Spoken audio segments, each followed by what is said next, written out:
영혼을 성장시키는 책 소개방 영성 책방입니다. 오늘은 목사님, 목장이 뭐예요? 두 번째 시간입니다.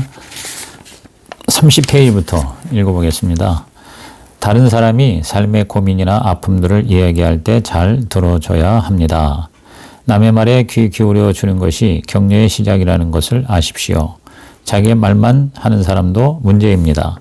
자기 말도 하고 남의 말도 잘 들어줘야 합니다. 잘 듣지도 않는데 말하고 싶은 사람은 없을 것입니다. 들으면서 가끔 질문도 하고 반응을 보여줘야 합니다. 그리고 중간에 얘기를 끊으면 안 됩니다. 어떤 사람은 상대방이 얘기도 안 끝났는데 중간에 가로채서 말을 막아버립니다. 벌써 결론을 내리는 사람이 있습니다. 절대 안 됩니다.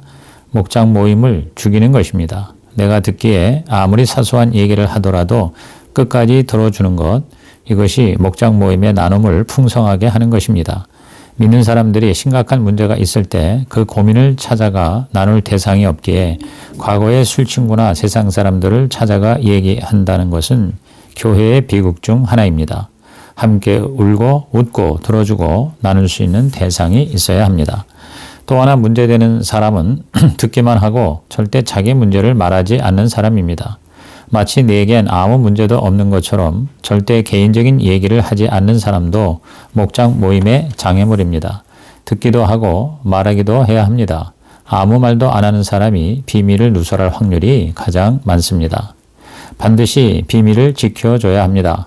목장 모임에서 나눈 얘기를 밖에서 하면 그 목장 모임은 아주 힘들어집니다. 더 이상 목장 모임이 제대로 되지 않습니다. 내가 개인적인 비밀과 아픔을 얘기했는데 며칠 후 이 사실이 여러 사람의 입에서 전해지고 있다면 누가 나누겠습니까? 목장에서 나눈 얘기에 대해서는 절대 밖에 가서 얘기하면 안 됩니다. 공감해 주는 것입니다. 가장 좋은 격려는 사실 방법이 필요 없습니다. 같이 울어주면 되는 것입니다. 슬픈 얘기가 나오면 껴안고 같이 좀 울어주십시오. 기쁜 얘기가 나오면 같이 웃어주십시오. 아픈 얘기가 나오면 같이 아파하면 됩니다.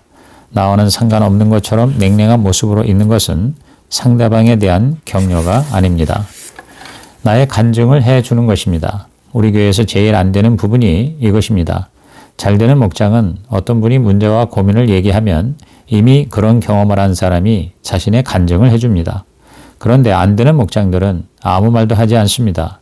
그리고 직접 답을 줘버립니다. 그거 기도하면 해결돼. 그거 회개해야 돼. 그거 순종하면 돼. 믿는 사람이 그렇게 생각하면 안 되지.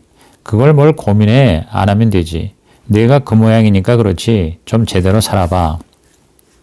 이런 식의 답변이 목장 모임을 가장 힘들게 만드는 답변입니다. 괜히 말했다가 한 소리 들을 게 뻔한데 누가 말하겠습니까? 절대 목장 모임에서는 책망하면 안 됩니다. 또 목장 모임에서 상대방이 문제를 얘기하면 절대 직접 답을 말해주지 마십시오. 대신 간증해 주세요. 간증보다 강한 힘은 없습니다. 내가 직접 경험한 것이기 때문입니다. 어떤 목사님이 이런 고민을 얘기하더라고요. 자기 교회에서 목장 모임이 이상하게 안 되는 목장이 있다는 것입니다. 왜 그런지 자세히 봤더니 누가 무슨 얘기를 하면 나머지 사람들이 자신의 경험을 간증하는 것이 아니라 그 사람을 책망한다는 것입니다. 그렇게 하면 안 되지. 당신이 변해야지. 그것도 고민이라고. 이런 식으로 말하니까 나누려고 하지 않는 것입니다. 나눔이 왜 중요합니까? 문제는 안으로 감추고 있으면 영원히 치유되지 못합니다. 그러나 드러내면 치유가 시작됩니다. 알코올 중독자나 마약 중독자들을 치유하는 단체들을 보면 중독자들에게 가장 먼저 하게 하는 일이 내가 중독자라는 사실을 인정하게 하는 것이라고 합니다. 이것을 인정하는 사람은 거의 치유가 된답니다. 그런데 나는 절대 그런 사람이 아니다. 끝까지 인정하지 않는 사람은 치유가 되지 않는답니다. 문제를 드러내는 것은 치유의 시작이기 때문입니다. 그리고 이렇게 목장 모임에서 문제를 드러내면 하나님의 치유를 경험합니다. 또 다른 사람을 통해서 문제의 해답을 듣게 됩니다. 반드시 하나님께서 문제를 드러내는 그 현장에 임하셔서 해답을 주십니다. 아니면 전체가 같이 기도함으로 하나님의 지혜를 얻기도 합니다. 그래서 나눔이 필요하고 간증이 필요합니다. 간증을 통해서 해답을 얻게 해야 합니다. 그래서 잘 되는 목장은 목장 모임 때 목자가 말을 적게 하는 목장입니다. 목자가 말을 많이 하는 목장은 목장 모임이 잘 안 됩니다. 목자가 자신도 모르는 사이에 하나님의 자리에 앉아있기 때문입니다. 목자는 인도자이지 해결자가 아닙니다. 목자는 하나님께서 그 목장에 역사하실 수 있도록 기회를 드려야지 자기가 답을 주려 해서는 안 됩니다. 목자가 말을 적게 할 때 목장 모임이 잘 됩니다. 목자 혼자서 묻고 대답하면 모원들은 절대 얘기 안 합니다. 그러면 그런 만큼 하나님의 치유나 응답을 누리지 못하는 것입니다. 어느 이민교회에서 이런 일이 있었습니다. 이모 부부가 이민 가서 열심히 일하는데 한국에 있는 친척이 딸을 그곳에 유학 보냈습니다. 이모가 있으니까 믿고 맡긴 것입니다. 그런데 이민 사회를 보면 그렇게 한가하지 않습니다. 아침 일찍 나가서 저녁 늦게 들어옵니다. 그러니 이 여자아이를 돌볼 시간이 없습니다. 한국에서 통제된 생활을 하다가 미국에 들어온 이 아이는 마음껏 하고 싶은 일을 했습니다. 누가 간섭하는 사람도 없고 하고 싶은 일은 많고 그러면서 생활이 난잡해졌습니다. 나중에는 덜컥 임신을 하게 되었습니다. 미국은 보호자가 없이는 낙태 수술을 안 해주기 때문에 고민하다가 이모에게 말하게 되었습니다. 이모 부부는 너무나 놀랐고 어떻게 해야 할지 몰랐습니다. 한국에 있는 부모에게 이 사실을 알려야 할지, 몰래 낙태 수술을 해야 할지, 돌려보내야 할지 목장 모임에 나와서 이 고민을 얘기했습니다. 듣고 있던 사람들이 다 숙연해지고 심각해졌습니다. 이때 목자가 이렇게 말했습니다. 오늘 우리 가운데 이런 문제를 가지고 고민하다 해결받으신 분 있습니까? 있다면 자신의 경험을 말씀해 주시면 감사하겠습니다. 아무도 말하지 못하고 있는데 50대 여자 성도가 입을 열었습니다. 혼자 사는 여인입니다. 자신의 과거 경험을 얘기하기 시작했습니다. 20여 년 전에 미국에 유학 왔습니다. 열심히 공부하는 중에 자유로운 외국 생활에 젖어들다가 생활이 문란해지면서 임신을 하게 되었습니다. 이 사실을 알고 나서 죽으려고 하기도 하고 낙태도 생각해보고 온갖 고민을 다 했습니다. 그러다 결국 아이를 낳아서 지금까지 혼자 키워오고 있는 것입니다. 그 아이는 딸인데 커서 대학에 다니고 있습니다. 그런데 이 여인이 딸 아이가 있다는 사실을 모원 중에 아무도 몰랐습니다. 20년 넘게 숨기고 혼자서만 키워왔기 때문입니다. 그래서 지금까지 혼자 산 것입니다. 이 여인이 이 고백을 하는 중에 주위 사람들은 다 놀랐습니다. 너무 충격적인 사실이었기 때문이었습니다. 설마 이 여인에게 그런 아픔이 있으리라고는 상상도 못했기 때문이었습니다. 그런데 놀라운 것은 이 여인의 간증을 들은 이모와 이 아이가 이 간증을 통해 현명한 결정을 내리게 되었다는 것입니다. 그리고 나서 얼마 후에 이 50대 여인은 목장 모임에 그토록 숨겨왔던 자기 딸을 데리고 왔습니다. 딸을 목장 모임에 초청한다고 했을 때 딸이 엄마에게 이렇게 물었답니다. 엄마 괜찮겠어? 내가 가면 엄마의 비밀이 탄로나잖아. 내가 한국인들 앞에 이렇게 나타나도 돼? 생각해 보세요. 그 목장 모임이 가족이 아닌 남들이 모인 목장 모임이라고 생각했다면 그 딸아이를 데려올 수가 있을까요? 목장 모임에서 나눈 얘기들이 비밀이 지켜지지 않는다면 이런 비밀을 말할 수 있을까요? 이 얘기를 나눔으로 인해 그 이민 사회에서 이 엄마는 부정한 여인이라고 매장당할 수도 있는데 나눌 수가 있을까요? 목장 모임에서 어떠한 얘기를 나눠도 책망받거나 비난받지 않고 격려받고 용납받는다는 확신이 없이 이런 얘기를 할 수 있을까요? 목장 모임은 가족이 되어야만 합니다. 딸이 목장 모임에 오는 날 그 목장에서 어떤 일이 벌어졌을까요? 마치 자기 딸 기다리듯이 온 목원들이 다 흥분과 기대 속에서 잔치를 준비하고 환영식을 준비하고 엄청난 기쁨이 있었습니다. 이것이 목장입니다. 목장은 가족입니다. 가족끼리는 나쁜 것은 절대 밖에 가서 말하지 않습니다. 좋은 것만 말합니다. 가족끼리는 가족의 비밀을 지켜줍니다. 그래서 목장은 가족이 되어야 합니다. 목장 모임을 친교 모임이나 구역예배 정도로만 알고 있는 사람은 목장이 무엇인지 잘 모르는 사람입니다. 그래서 목자가 말이 많으면 안 됩니다. 목자는 성령의 인도에 민감하고 성령께서 일할 공간을 만들어 드려야 합니다. 목자들이 알아야 할 것이 있습니다. 목장으로 모일 때 반드시 하나님께서 한 사람을 세우셔서 그 문제를 해결하는 데 돕게 만드신다는 것입니다. 이 사실을 믿어야 합니다. 목자가 다 해결해 주려고 하면 안 됩니다. 하나님께서 다른 사람을 통해서 해결하십니다. 목자는 문제가 있을 때 하나님께서 다른 사람을 통해 그 문제를 해결하실 때까지 기다려야 합니다. 그래서 목자는 모임을 인도하기보다는 목원들이 성령의 임재를 느끼도록 만들어야 합니다. 이렇게 말해야 합니다. 이런 문제에 대해서 감동되시는 분 있으면 간증해 주시기 바랍니다. 이런 문제에 대해서 감동이 되시는 분은 위로해 주시고 기도해 주시기 바랍니다. 그러면 그 목원들을 통해서 하나님이 하시는 놀라운 일들을 보게 됩니다. 공사, 목장에서는 어떻게 생활해야 하는가? 2. 히브리서 10장 24절 서로 돌아보아 사랑과 선행을 격려하며 모이기를 피하는 어떤 사람들의 습관과 같이 하지 말고 오직 권하여 그날이 가까움을 볼수록 더욱 그리하자. 목장에서 격려하기 위해서는 서로 돌아봐야 합니다. 상대방의 삶을 돌아보지 않고서는 격려할 사건들을 찾을 수 없습니다. 그래서 서로 상대방을 돌아봐야 하는데 여기서 중요한 것이 있습니다. 상대방을 볼 때 하나님의 시선으로 봐야 한다는 것입니다. 우리는 이 부분에서 훈련이 잘 안 되어 있습니다. 그래서 상대방을 돌아보기는 보는데 하나님의 기준이 아니고 사탄의 기준으로 돌아봅니다. 사탄의 기준은 무엇입니까? 완전이라는 잣대를 가지고 보는 것입니다. 사람을 볼 때 완전이란 잣대를 가지고 본다면 문제없는 사람이 있을까요? 이 세상에 완전한 사람은 없습니다. 그런데 이렇게 사탄의 기준을 갖고 보면 문제만 보게 됩니다. 약점만 보입니다. 완전하지 않은 것은 다 문제가 있는 것입니다. 이렇게 문제만 보게 되면 격려하지 못합니다. 비판하게 되고 정죄하게 됩니다. 사람을 봐도 변화된 부분보다는 변화되지 않은 부분만 보게 합니다. 저 사람은 이것이 문제고 이 사람은 저것이 문제고 이 사람은 이것이 마음에 안 들고 저 사람은 저것이 마음에 안 듭니다.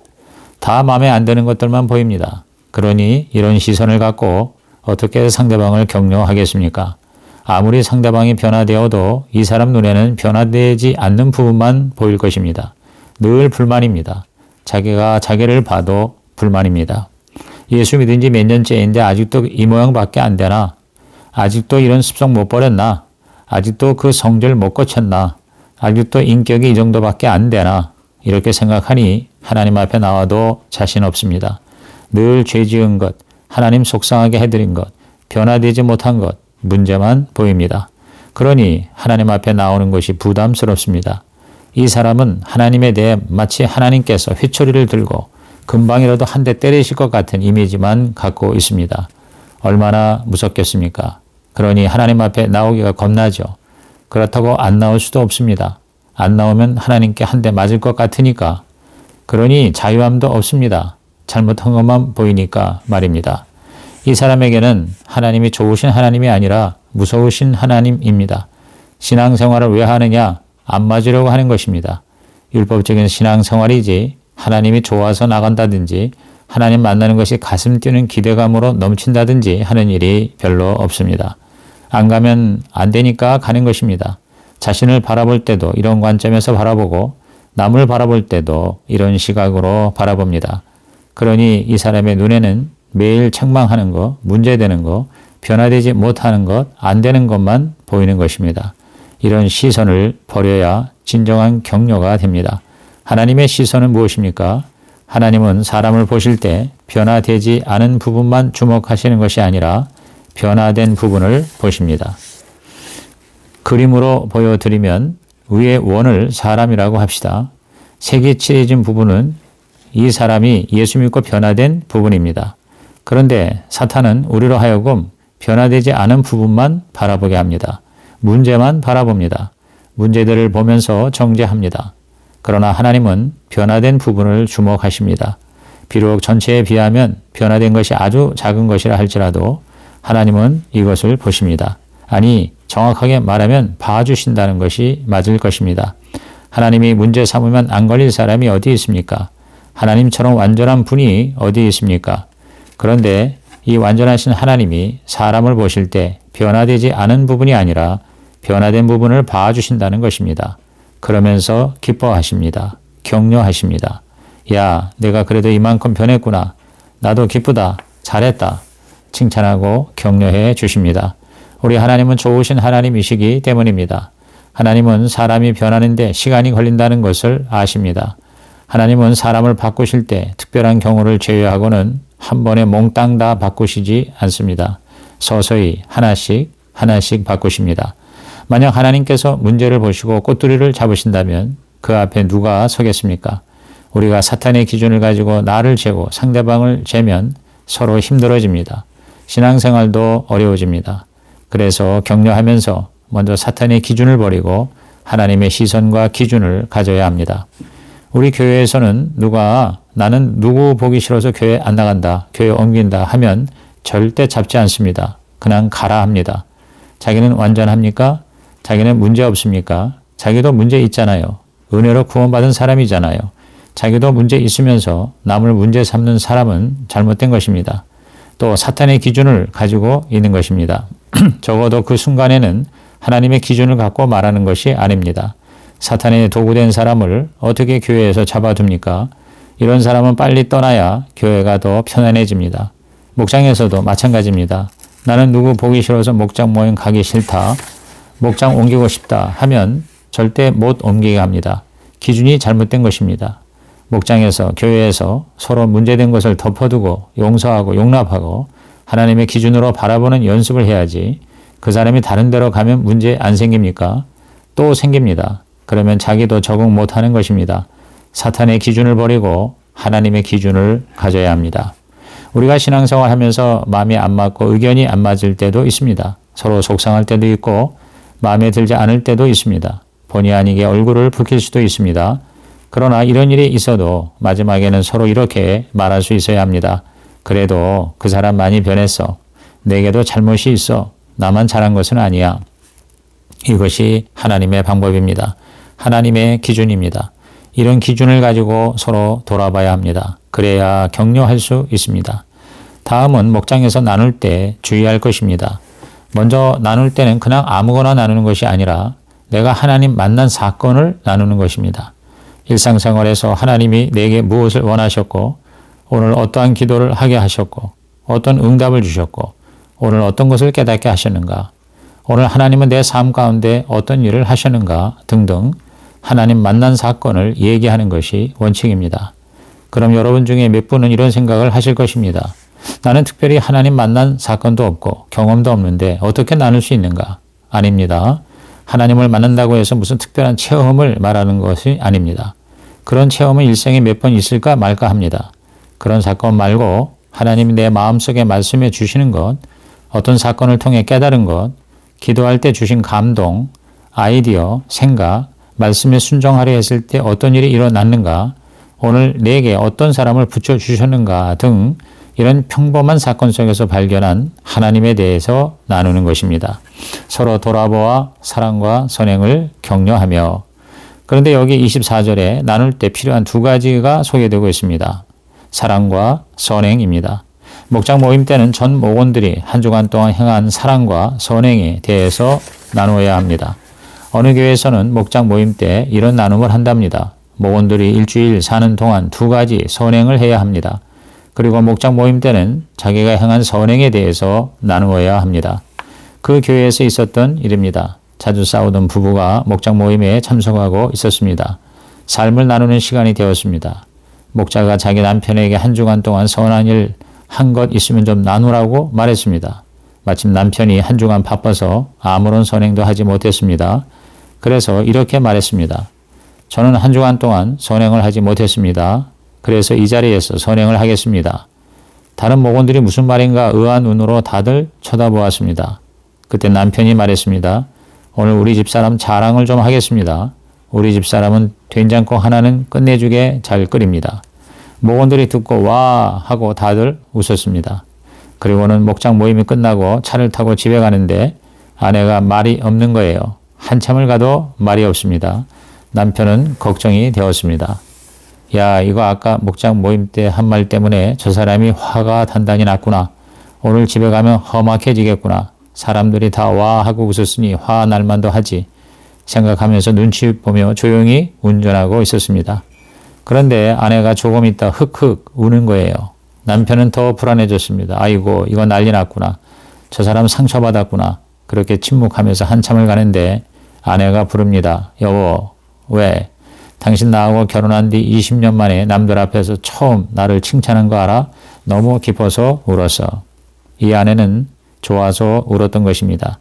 남들 앞에서 남편이 아내를 공개적으로 칭찬한 것이 20년 만에 처음입니다. 물론 이 남편은 목장 모임에서 나누기 위해 그 자리에서 한 것입니다.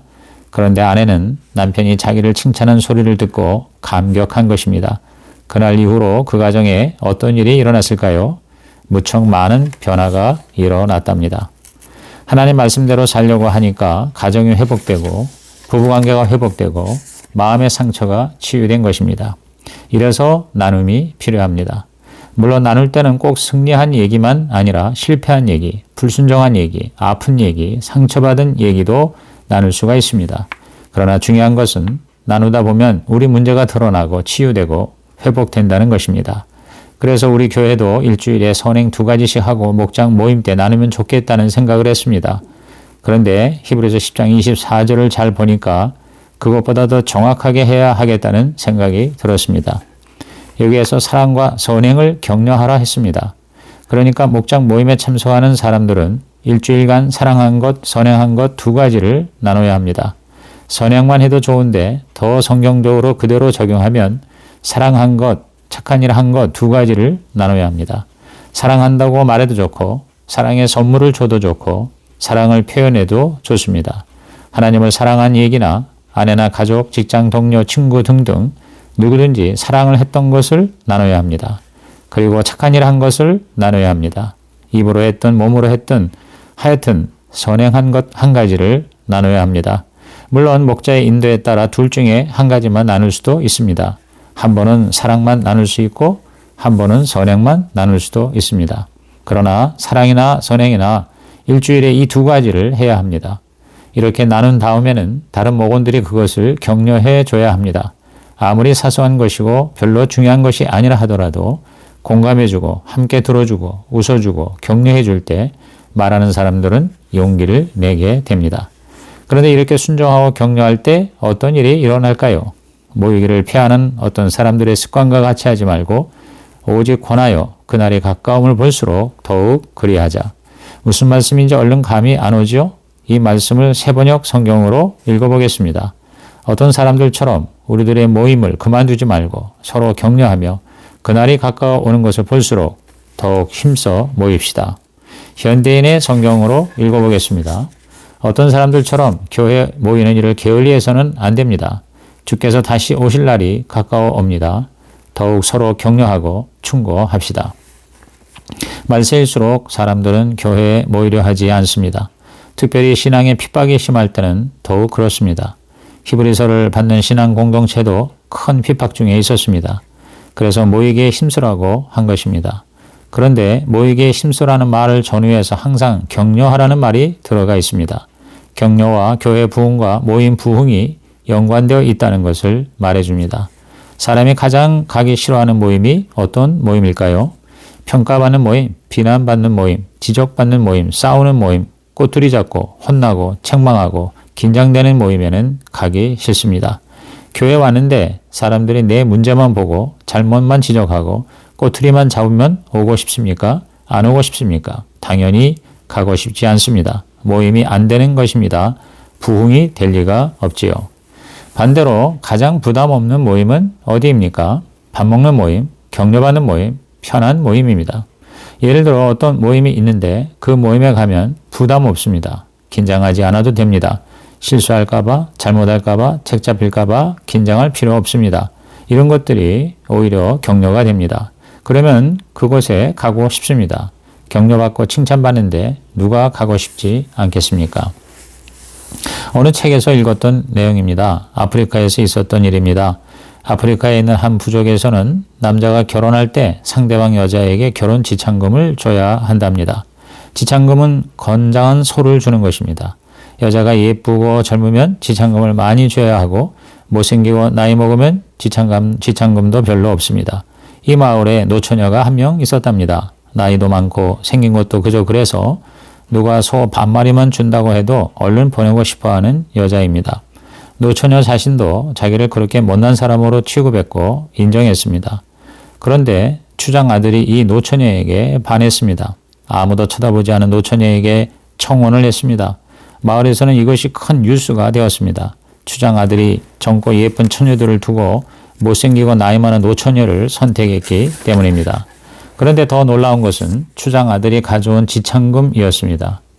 지참금은커녕 데려가 주는 것만도 감사할 텐데 소를 8마리나 가져온 것입니다. 아무리 뛰어난 미인도 소 3마리가 가장 많은 지참금이었는데 이 신랑은 8마리의 소를 가져온 것입니다. 두 사람은 마침내 결혼식을 올렸습니다. 그리고 첫날 밤 신부가 신랑에게 물었습니다. 왜 내게 그렇게 많은 지참금을 보냈습니까? 난 그런 자격이 안 되는 사람인데. 신랑이 대답했습니다. 당신은 내게 소 8마리보다 더 가치 있습니다. 내게 소가 더 많이 있었다면 그것마저 당신에게 다 보냈을 것입니다. 신부는 이 소리를 듣고 그날 밤에 울었습니다.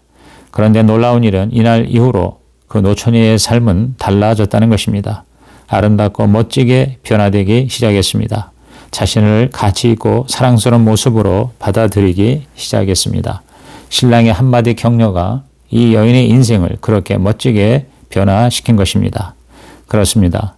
우리의 한마디 격려가 우울증과 비교의식과 자신을 사랑하지 못하고 삐뚤어진 모습으로 삶을 사는 사람들을 치유하고 회복케 하는 놀라운 능력이 있습니다. 교회가 부흥하고 목장이 부흥하려면 그래서 격려가 있어야 합니다. 24절에서는 분명히 격려할 것에 대해 말했고 25절에는 이 격려가 모임의 부흥과 깊은 연관이 있다는 것을 말해주고 있습니다. 말씀대로 해보세요. 여러분의 목장에 큰 부흥이 일어나고 사람들의 삶이 변하는 것을 보게 될 것입니다. 여러분의 입술이 이런 치유의 도구가 되길 바랍니다. 이상으로 목사님 목장이 뭐예요? 낭독 53페이지까지 제2편을 마칩니다.